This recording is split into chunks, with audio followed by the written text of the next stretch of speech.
जय श्री राम। भगवान को पाने के लिए 3 रास्ता बताया गया है। एक ज्ञान का रास्ता, दूसरी भक्ति का रास्ता और तीसरा जो है वो कर्म का रास्ता है। ज्ञान के रास्ते पर जाने से जीव के अंदर भेद बुद्धि सृष्टि होती है।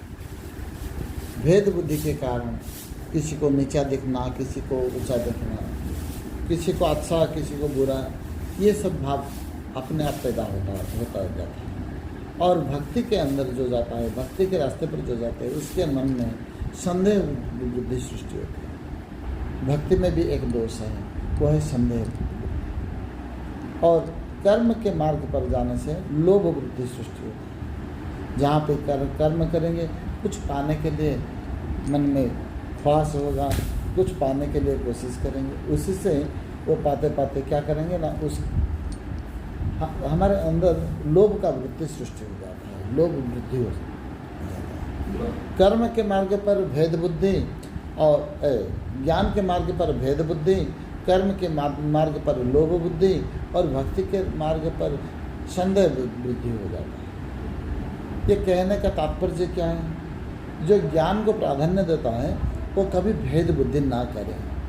वैष्णव के अंदर और ज्ञानी के अंदर, किसी मूर्ति के बाद अंदर या साकार निराकार के अंदर भेद बुद्धि मन ना करें। और जो भक्ति मार्ग है वो कभी भी संदेह की दृष्टि से किसी को ना देखे। इसलिए कहा गया है कि इसमें जो दोष है उसी को प्रकट किया गया है, क्योंकि संदेह वृद्धि हो जाने से भक्ति घट जाता है।